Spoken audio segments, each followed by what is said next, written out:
More than 1/3 of our island community, friends, family, neighbors, coworkers, are struggling, and we may never know it.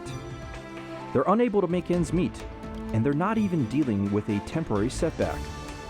37% of all households in Hawaii can't pay for their basic needs, and their numbers appear to be growing. Who are Hawaii's working poor? This live broadcast and live stream of Insights on PBS Hawaii start now.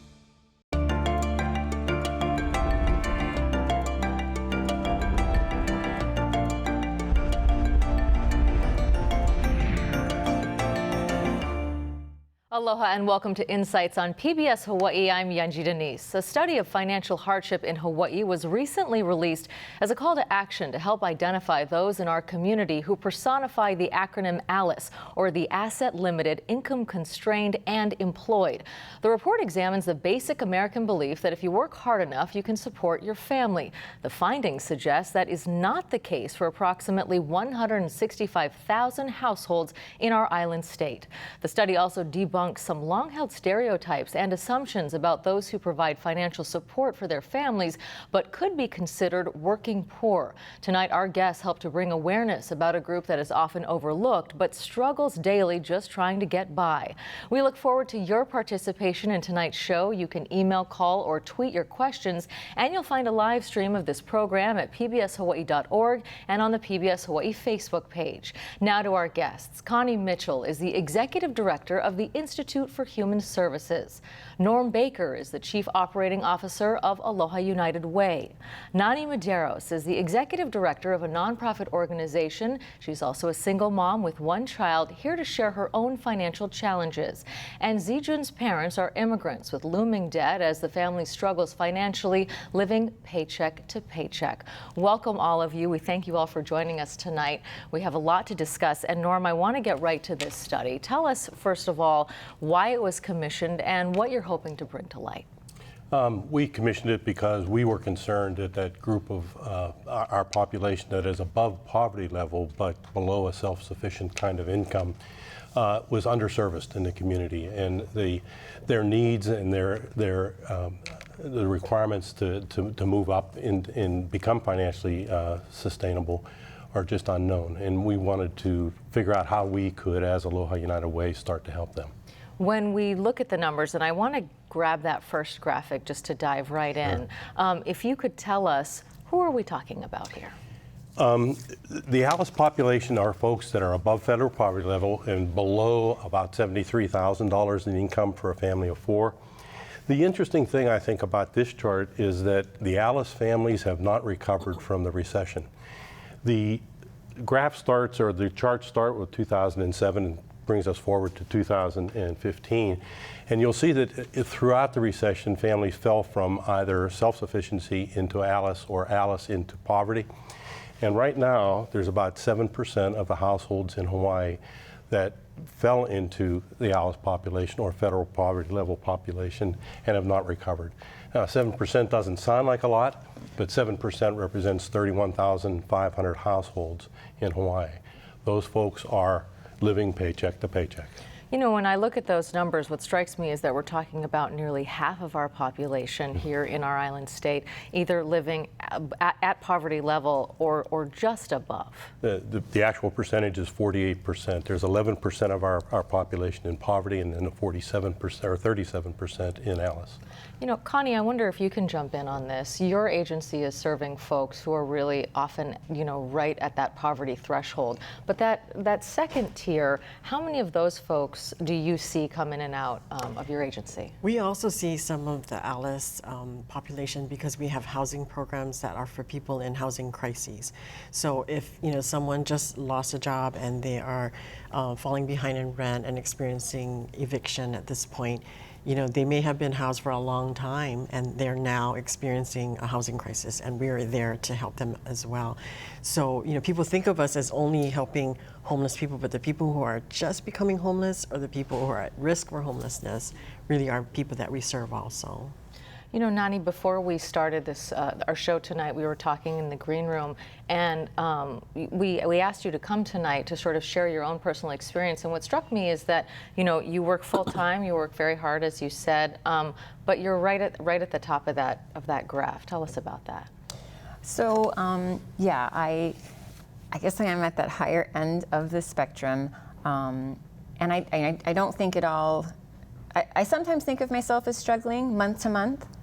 I don't think of myself as poor. I think, you know, I give my daughter and I a comfortable life, but there's not going to be any huge getting ahead for us. I'm almost 100% certain I will never be able to buy my own home. Saving for a deposit is completely out of grasp, especially when you're talking 30% down and things like that, cash down and things like that. You know, so in that sense, I definitely can identify with the part of Alice that you're getting by just fine, but you're not getting ahead, and you may never get ahead. You follow all the rules, you work hard, make good money, you pay your bills, you're responsible, make the right choices, but you're not going to have a whole lot of assets, asset limited. And when we think about, you know, someone in your situation or in that sort of, in that whole gap that we're talking about, facing a crisis, you know, a car accident, or even just a car breaking down or a medical emergency. I mean, that's a very vulnerable place to be. Absolutely. I mean, through not so much a crisis in my own personal situation, I experienced a rent increase in the last year of about $300. That's huge for me, because I did not get a bump in my income for $300 a month. So there's nothing left over every month because of that. For a medical crisis or traffic accident, loss of job, laid off, yeah, those can be catastrophic, I think, for families like myself, especially if they don't have a savings on the side already, or if they don't have a safety net in place, meaning family or friends who can step in and help them. You know, Z, I want to bring your perspective in on this. We talked about your family at the start of the show. Both of your parents are working immigrants. You're the translator, if you will. Tell us a little bit about your family.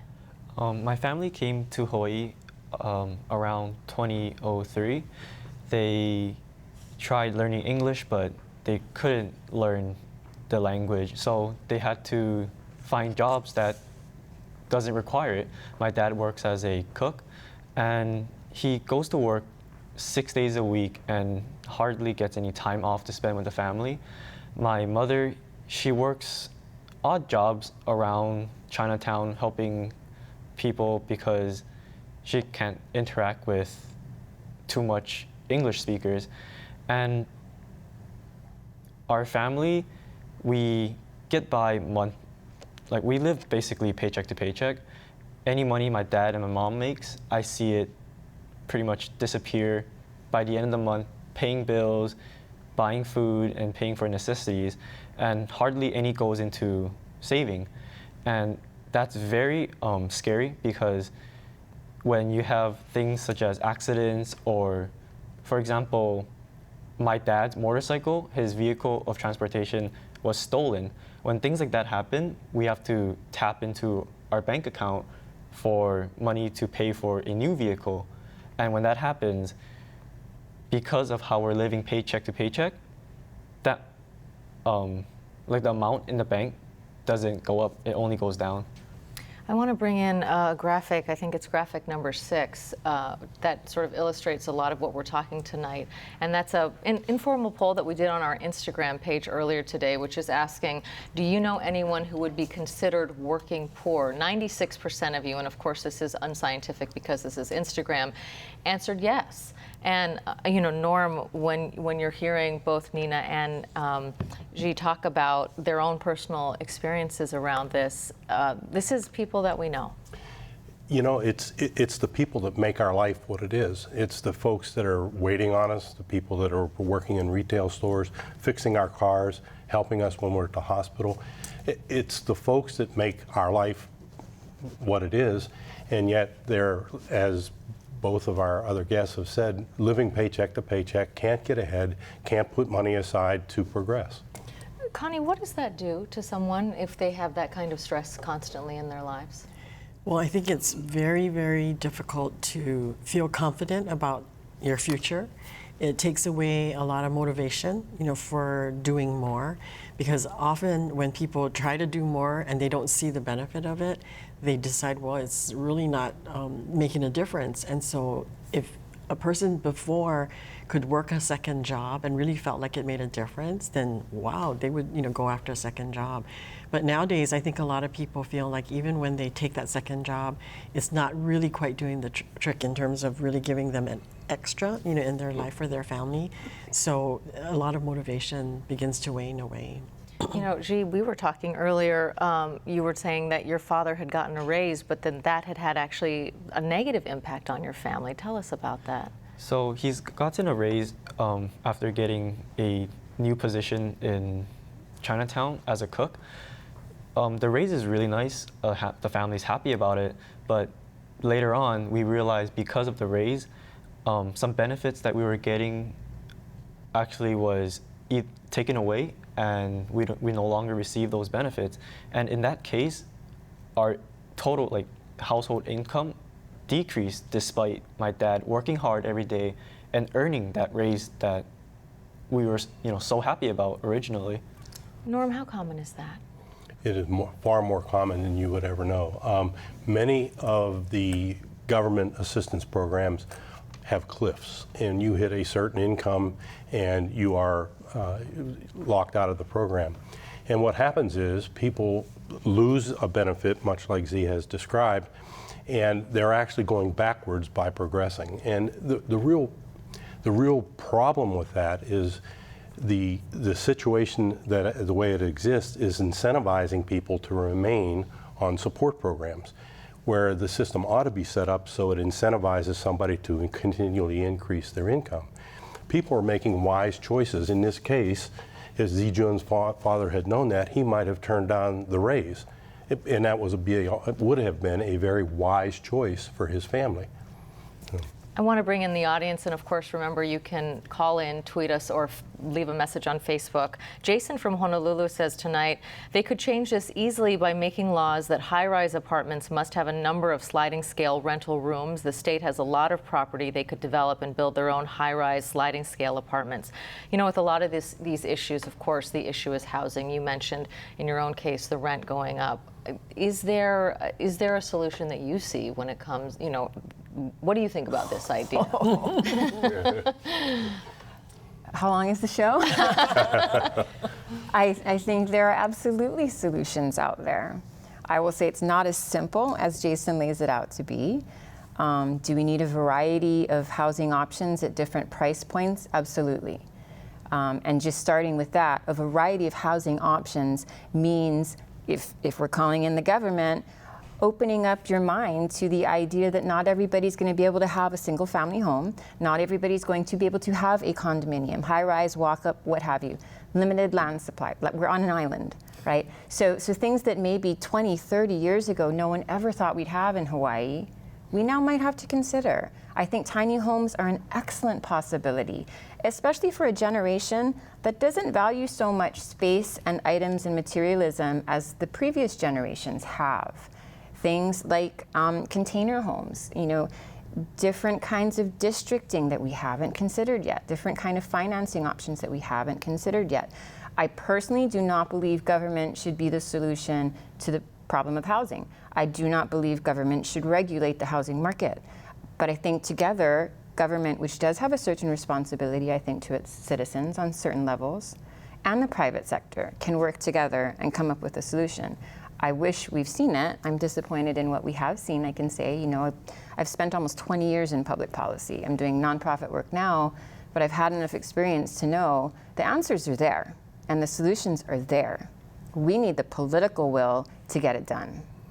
And speaking of political will, Connie, I hear you wanting to jump in. Well, I just want to say, a recent development that is really an example of that is Kahawiki Village. And, Dwayne Karisu, who's a businessman in Honolulu, gathered a lot of different people in the community to make that happen. But it also was a public-private partnership where the state provided land, the city provided infrastructure, and then it was built with a lot of pro bono work by business people, contractors. And so I think that that type of housing definitely has a place in our community as starter homes that are really much more economical to offer people. The rents that are being charged are something that is affordable. And I wanted to just call attention to the fact that housing is that theme across what we're talking about. In the past, when people were working and they were renting and then they would buy a place, it made a difference because then you would have that asset that, the A and Alice is talking about. You have a home against which you can borrow, later in life. But if you don't have that, it's really difficult then to have resources to do some of the other things. Like Z is talking about going to school. Many parents ended up taking out loans against their houses so that their children could go to college or they could send them to the mainland. So having a home, whether it's an affordable rental or a home, a house that you buy, is really important, I think, in the equation. Yeah, please go ahead. The work that Dwayne Carissa did was magnificent, but I think the problem with it is it was done under the emergency proclamation, and nothing in this system has actually changed. When he was done with the work, we had this nice, well thought out and conceived operation, but nobody went back and adjusted the system to make that kind of assistance available more broadly. And that's what you were talking about, I think, earlier. We need to learn from what wasn't basically an experiment and use the information from that to go back and adjust the system. Z, in your own circumstance, I know you're a second semester senior, you're hoping to go to college next year. As you make those decisions, what kind of things are factoring into that? So, knowing my family's financial situation, I definitely have a drive to go out into the workforce and start being, the third worker of the family and bringing in the income. But we've spoken about this before, how raise and additional income to the family could go off the cliff. So that also sort of affected my choice. I could be working a part-time job right now, but that would mean that on information that my parent would have to fill out, they would have to include the income that I, bring into the household. And we might even lose more benefits because of the small part-time pay I'm bringing in. So with that thought, I'm looking to go to college, get a career, and be able to come out and work, bringing in a large enough sum of money so we won't have to transition. It'll be an instant, my parents would have an easier time saving up and working. We won't have debt over us every month, with their fangs at our throats. Yeah, it sounds like in the circumstance now that it's a pretty stressful way to live. It is very stressful. I see my parents come home every night and they're not happy. They know that the money they're bringing in is disappearing as quickly as it comes in. And that affects the family sort of situation. Definitely parents want to be there for their kids, spend time with them, but if they have to work from 6 in the morning all the way to 7 at night, what time can I spend with my dad? Yeah. Norm, how do we help families who are working as hard as his are? We need to recognize, first of all, that this group is there and they require assistance. And I think that was the basic driver behind Aloha United Way putting this report out, was we wanted to bring awareness to the community that there is this group they're making too much to get the benefits that are available to the folks below poverty level, but not enough to survive.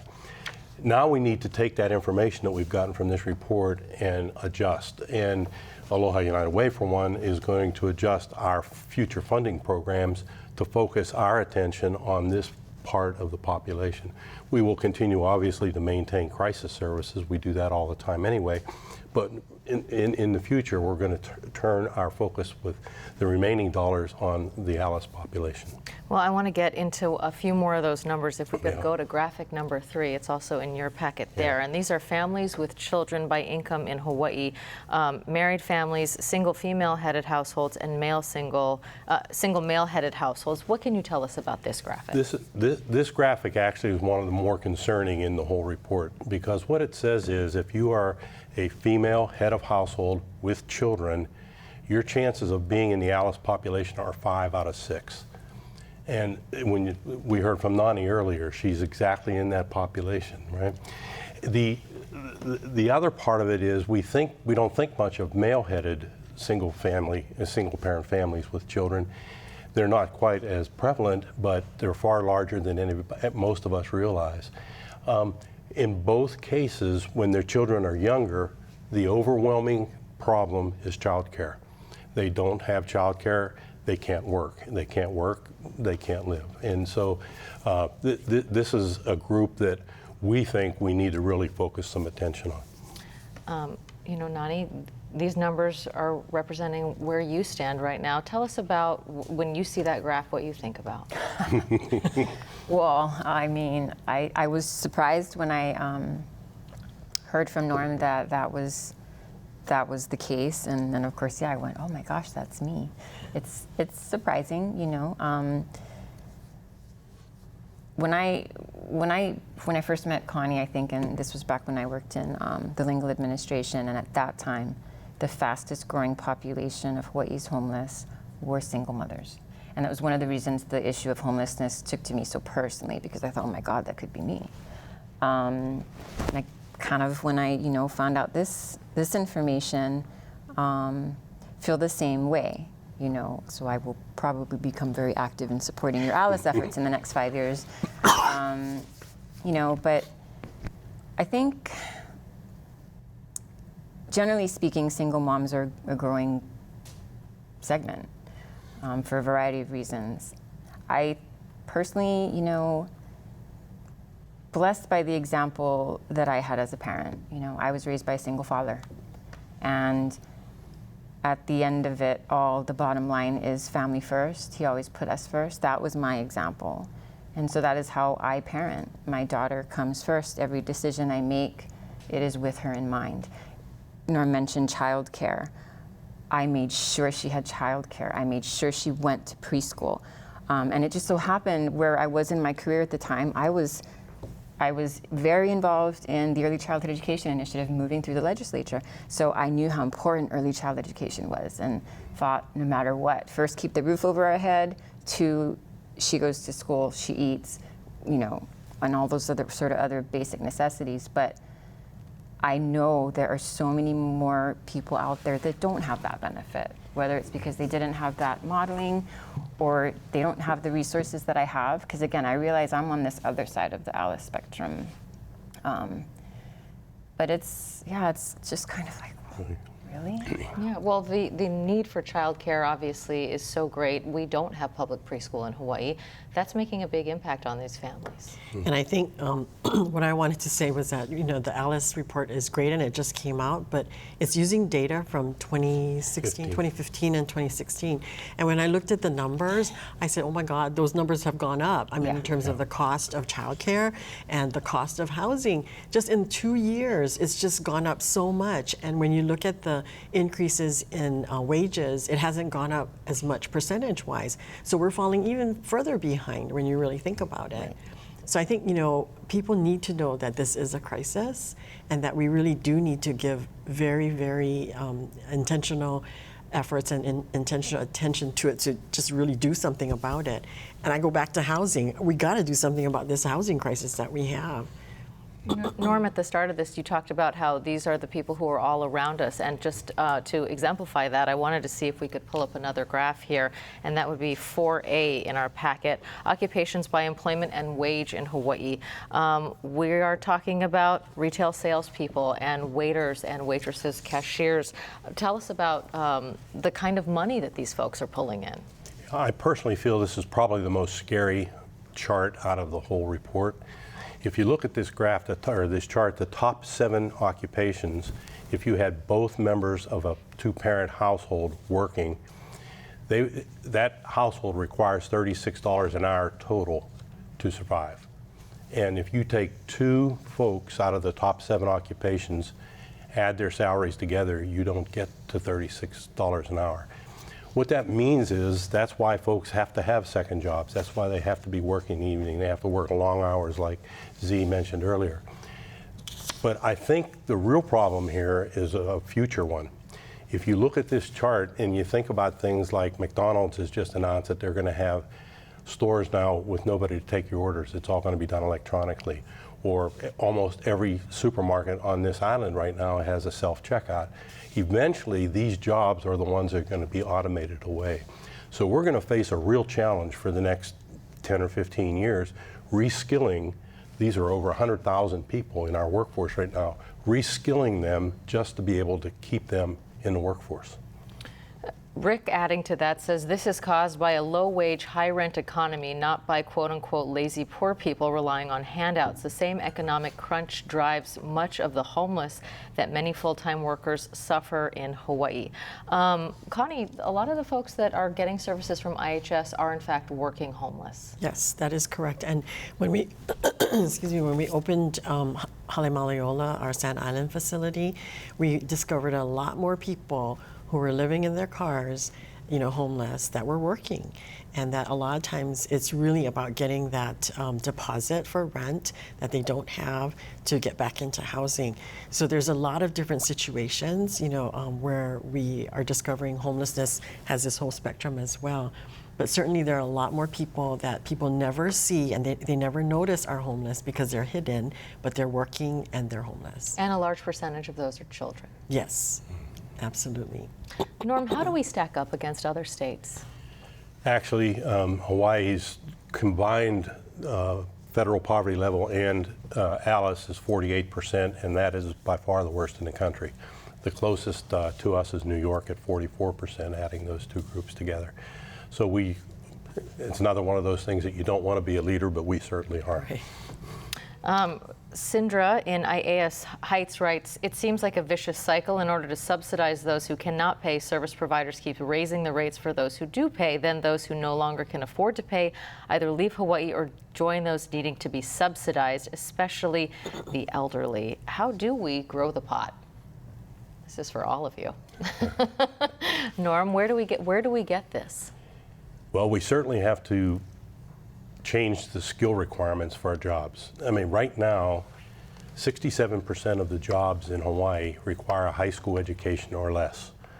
We have to have more high-tech jobs, the jobs that require more education.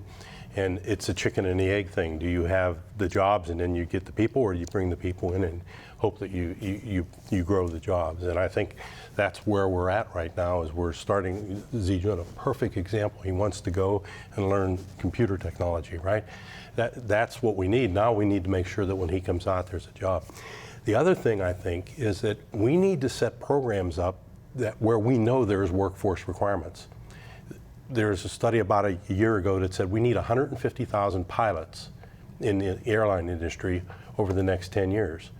So why not set up a place on this island where we train pilots knowing that there's 150,000 jobs waiting for them?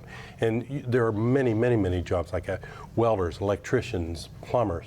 So, and those jobs all make well above ALICE survival level. And that's what we need to start. We need to start queuing our education system based on the demands of the workforce. And that's actually, a positive thing that is happening. I happen to serve on the Hawaii Workforce Development Council, and the Workforce Investment Opportunity Act, that was passed, actually encouraged a real revolution in the way that assistance for employment was being given. Because before, you talk to the person, what do you want to do?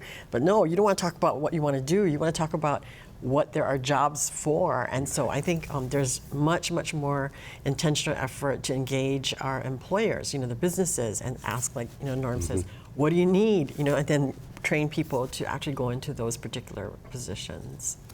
We have a caller writing in, the reason millennials revert to minimalism, tiny homes, etc., is that they were brought up in a recession with the existential threat of climate change. We need government regulation to keep capitalism in check and avoid an island of millionaire condos. Z, what's your take on this? I mean, when you are about to enter the workforce, what is the aspiration? Is it a multi-million-dollar condo or is it something else? For me, it's just to have a happy family, because growing up, seeing my parents, work hard, it's sad to, see my parents come home stressed out. And I hear other peers saying how they take time, they spend time, like a lot of time in the week. And for me, coming out to the workforce, I'm not aspiring to be like a millionaire or to own 2-3 houses everywhere. I'm fine with a home with my family, living happily without having to stress every day like my parent does. And we all know that adults, like the one thing that we all is like the most important to us is kids. The whole reason why my parents even came to Hawaii is for me and my little sister. So my goal and like my biggest dream is to just be able to support a family, not in a way like my parents, but support a family where we could live every day happily without having to worry about financial problems. And have some time together. Definitely. Yeah. It was really interesting. We did some focus groups around this Alice study when it came out, and we actually had a group of Alice families come in, and they basically said the same thing. Most of them said they are quite happy with where they're at, much like you have said, Nani, but they want more time with their family. And we asked specifically the question, are you willing to give up family time for increased education or increasing your skill sets for work? And they all said no. They said the most important thing to them was family time. So it's totally what Zijun just said, perfect. I see you nodding over there. I mean, I would imagine that's the case in your family as well. Absolutely. I mean, yeah, someone offered to pick up my daughter tonight from the show, and I said no. I will see her at 10 o'clock. Even if it's for 20 minutes in the car on the way home, I want to see her. Yeah. And this question actually comes from the audience to you, Nani, and it says, how does this affect local folks psychologically? Well, my heart is torn, honestly, listening to a lot of what Norm is saying, listening to the question before that, when you just asked. Because, I've actually come to a place, born and raised here, only lived in Hawaii my whole life. I've never lived anywhere else.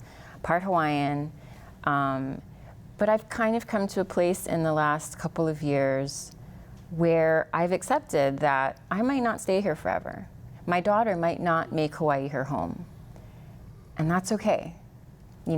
Before that, I would have never considered it. And I've made some pretty big decisions based on thinking I will be here forever. But, working in the environment I've worked in, seeing what I've seen what hasn't happened yet, I kind of have come to terms with it's not the Hawaii I grew up in. Not to say it's better or worse, it's just different. And as it has changed with different kinds of development, with different kinds of job economics at play, and where we're putting our money in terms of workforce development and where we're not, what the education system looks like, what the opportunities are like, especially because I have a child, I'm thinking maybe I won't be here forever. So, psychologically for me, I mean, day to day, week to week, I might stress out about finances, sure. But in the bigger picture, I've had to really shift my sense of, is Hawaii my forever home, or will I have to find somewhere else that I can have a better quality of life and not experience the same maybe financial hardships and challenges, actually get ahead. Mm-hmm. And that makes me really sad. That's very I mean, when you think about the talent that she has, and we've lost a lot of talent, to the continental U.S. because people just don't want to make the sacrifices, that they have to make to stay here. And so I think, we're going to see a lot more of that if we don't turn the tide and actually provide a livable, kind of life here that people can afford. Norm, I know you're taking these numbers to the legislature. What specifically are you asking for? What could make the difference so that a woman like Nani does stay in Hawaii? We believe the homeless programs that the government is funding right now are all well-intentioned and well-directed and are achieving a lot of good at the poverty level and below for those folks. What we think is missing is a preventative kind of piece that if Nani were to have the accident or for whatever reason lose income for a month or two, would that eventually force her into homelessness? Would it force her to move back to the mainland? We believe that there ought to be preventative programs in place that would allow someone that's struggling day to day and getting by and then all of a sudden has a financial emergency to turn to someone for help. And so about 2 years ago, the state asked us to manage a program that provided that kind of assistance to folks that were about to be evicted. And in the course of about 18 months, we prevented eviction for 1,610 families, which about 4,890 individuals. The thing that was really interesting about it was we never got close to the maximum allowed assistance to most of the families because they didn't want a lot of assistance. They just needed $800 or $1,000 to get by that 1 month's rent that they were not going to be able to cover. That's why we were able to serve that number of people with the dollars that we had, because the average use was so low. People just wanted, help me through this emergency and I'm going to be fine afterwards. And that's what we have a request into the legislature right now to replace that program, to basically refund it so that we can do it some more. You know, $800 to $1,000, it is a lot of money, but if someone is homeless, how far does $800 or $1,000 go? Not a lot. And, you know, really when you think about it, it is one of the most economical, you know, programs that you could have to just prevent homelessness. And not when you compare it to somebody who actually goes into a shelter after a while, then has to make their way out by having another, you know, deposit, by having to have more supportive services that come about because, you know, living on the street after a while, you know, you certainly might get assaulted. There's all kinds of things that could happen that add to the cost of helping someone out of homelessness after they've been in homelessness for a while. Sylvia writes in, all this talk about the cost of rent, how about talking about low wages? To that end, let's bring up graphic number 5 because these numbers are pretty stunning. And Norm, I wondered if you could talk about them tonight. We're looking at the average household stability budget versus the household survival budget in Hawaii. What we need versus what a lot of people are living on. Exactly. The survival column is what we're using as the basic, the Alice threshold. That's what a family of 4 needs in order just to be financially stable. And as you can see, a total $72,000 a year for a family of 4. That doesn't allow them to save. It doesn't allow them to take vacations. It doesn't allow them to do anything other than just live month to month. The stability level income is meant to provide those extras, enabling someone to pay for their daughter or their son's college, for instance, or you know, save a little bit of money so that they've got that a financial pad when they encounter those emergencies. Yeah, I mean, you look at those numbers and the hourly wage needed for just that, for that survival mode, $36 an hour, it sounds like quite a bit. It is, and if it's a single earner, $36 an hour jobs are not very plentiful in this community, i.e. we wind up with folks like Nani that are struggling because they're single parents. Whereas with a family of 4,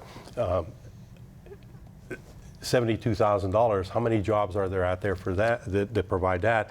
And if you have to earn $36 an hour with the 2 members, 2 adults in the family working, 2 minimum wage jobs don't equal $36 an hour. So.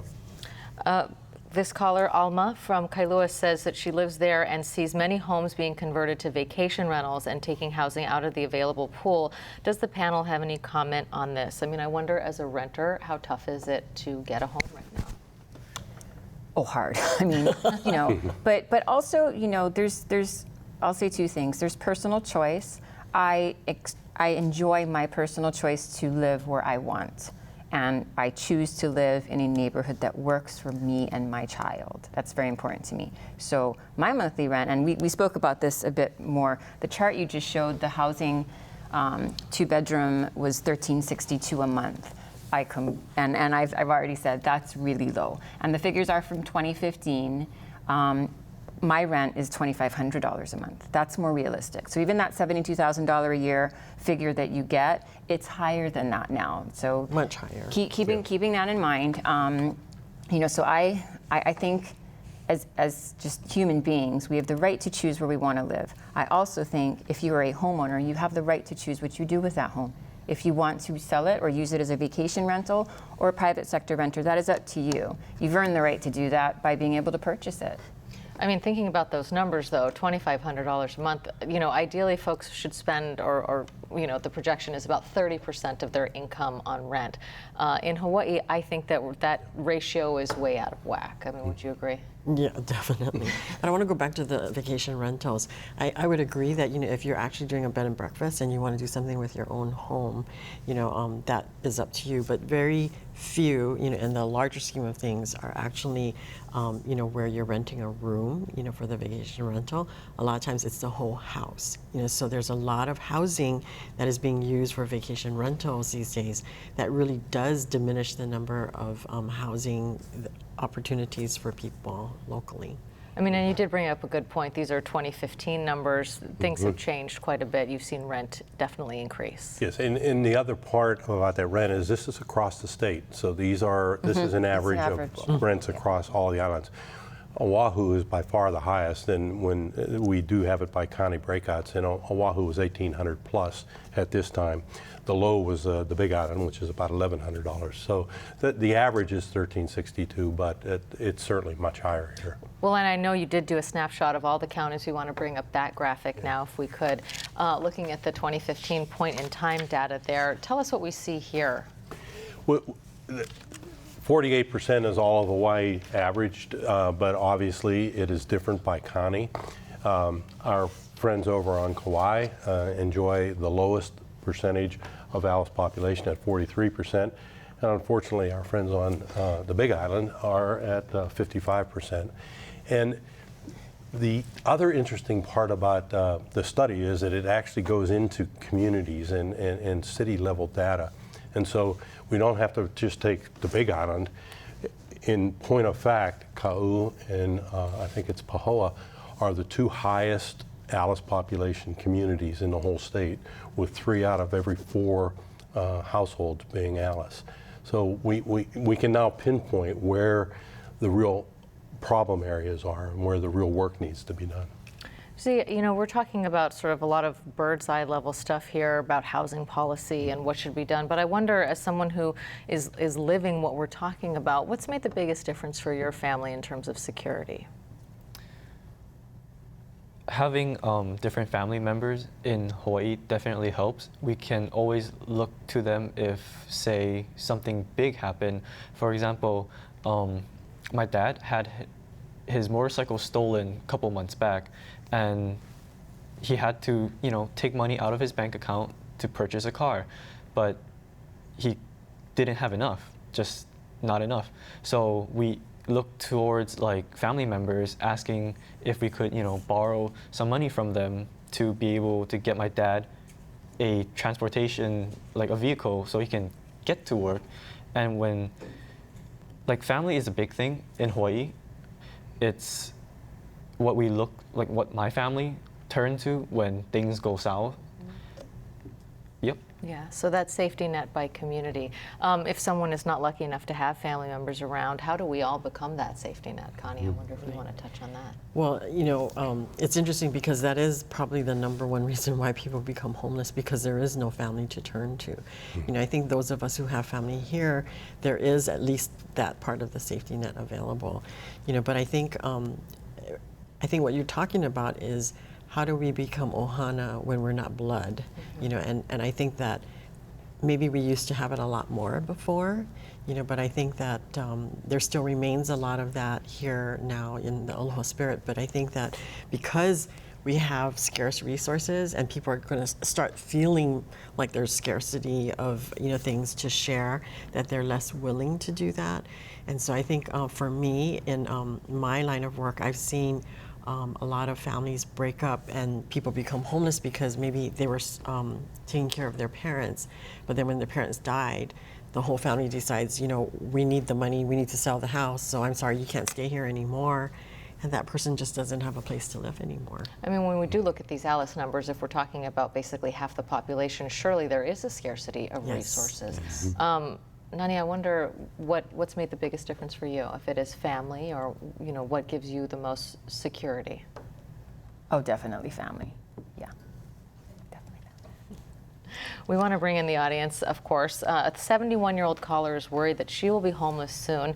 She can't retire because she won't be able to afford $1,500 a month in rent. She doesn't qualify for Section 8. What help is available for seniors? I mean, we talk about the silver tsunami here in Hawaii. We have the highest percentage of elderly in our state, and we are only healthy and getting older. So what is that forecast for that sector?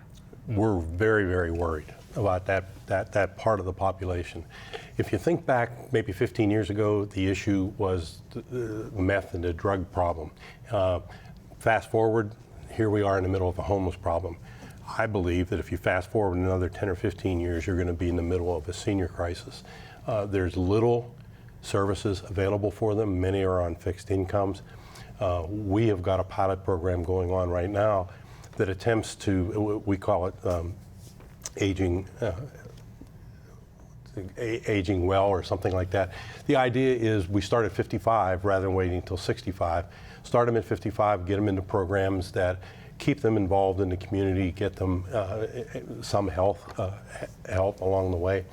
And in the long run, we're hoping that we can build these programs. But it is a very, very difficult argument to say we have to work on something that we know it's going to be a problem. We know it's coming.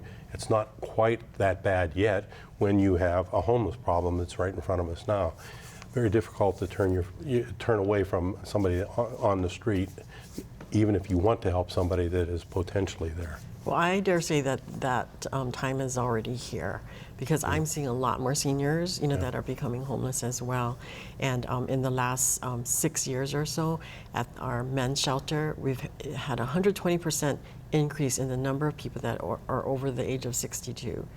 And then on the other hand, I'm thinking that for solutions, one of them is like a shallow subsidy program for seniors, because if they're not able to make their rent by maybe about $300 a month or something, and that would make a difference, certainly that kind of program would make a huge difference. It is an ongoing program, but it doesn't cost as much as Section 8 or another program that would cost a lot more. It's a shallow subsidy, but it would go a long way to help seniors stay in place.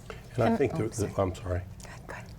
I think the thing that's important about that is they're in a home now. Yes. And you put them out on the street, and then you get them to the point where they're ready. Now you have to find another unit to put them in. Right. Far better, far more economic for us to help them now. And the shallow subsidy is a beautiful idea. Yeah, and I want to say that senior, many of them are in already low-income housing, but that's going up, and their income is fixed. Their Social Security is fixed, and they're not going to get any more, at least not as quickly as the rents are going up. And so that's what the problem is.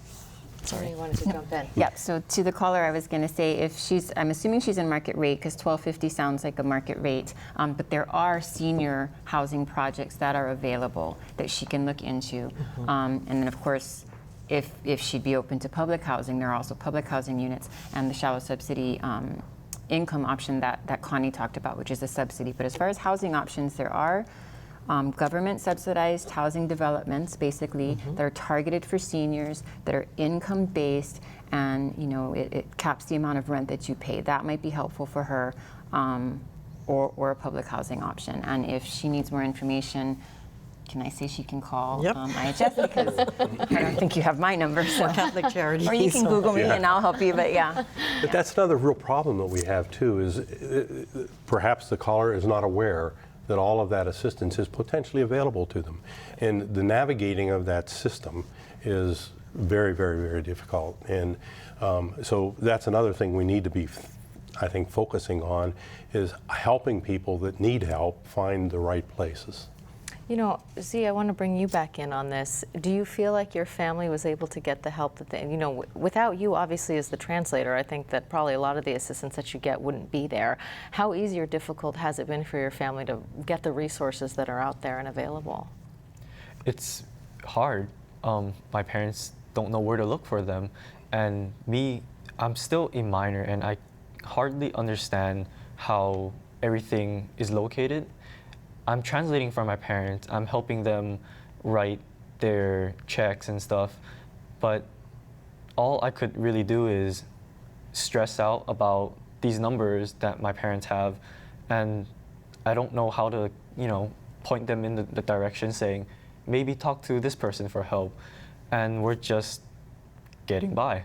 Mm-hmm. Stan from Maui says, what do we need to do to acquire political will in order to address affordable housing in our state with the crisis situation? I mean, Nani, I wonder if you would take this on, just because you do have a government background. How do we inspire political will?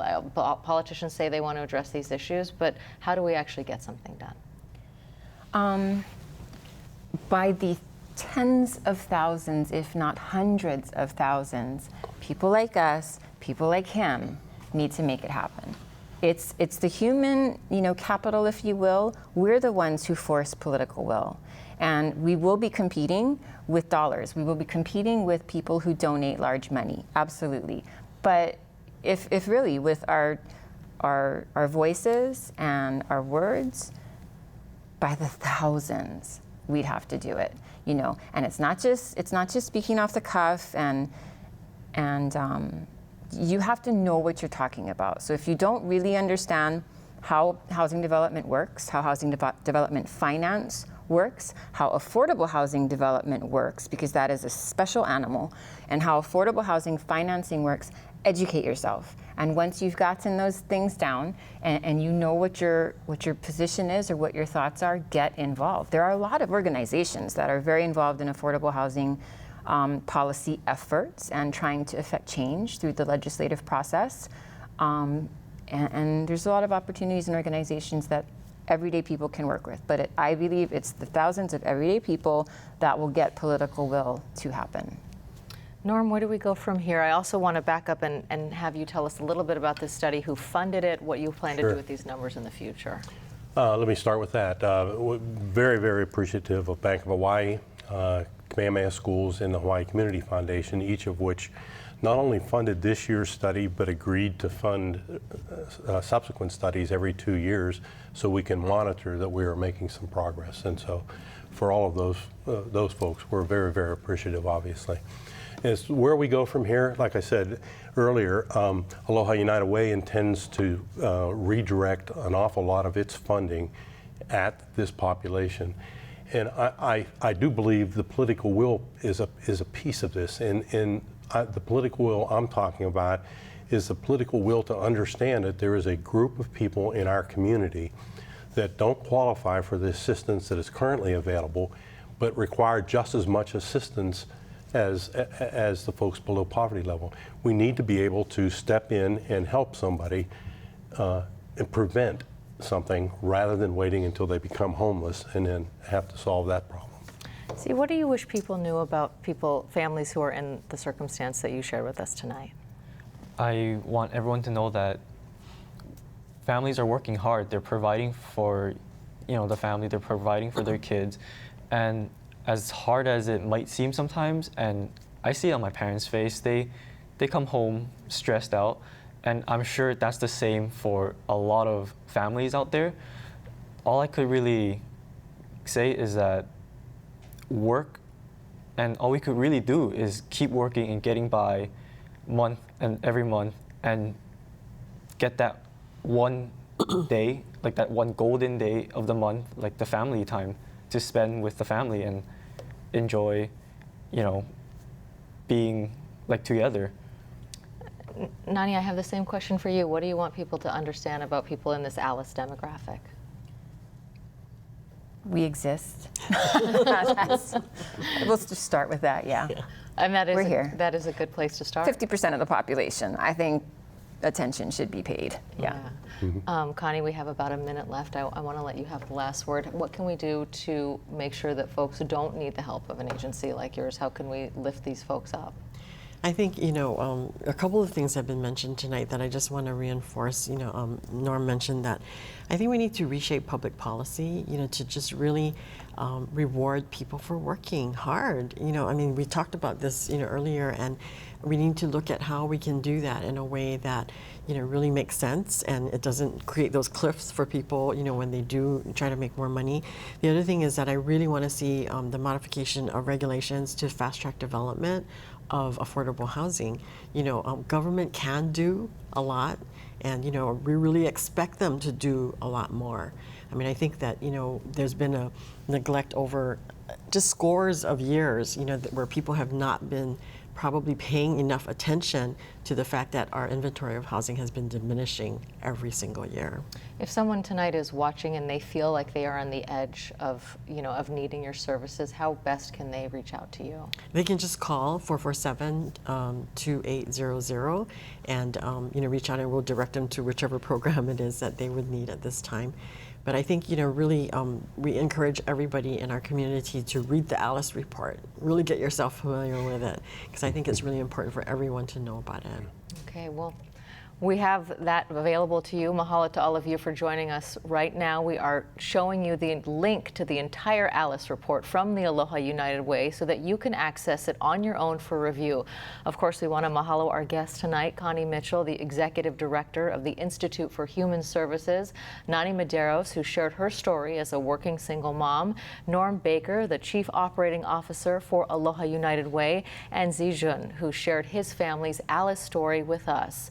Next week on Insights, #MeToo. If there's really been a sea change, a new awareness and intolerance for sexual harassment of all kinds, millennials will be the generation that make it stick. We'll hear from local millennials on their views of this new era of enlightenment, respect, and equality. That's next week, right here. I'm Yanji Denise for Insights on PBS Hawaii. Ahui ho.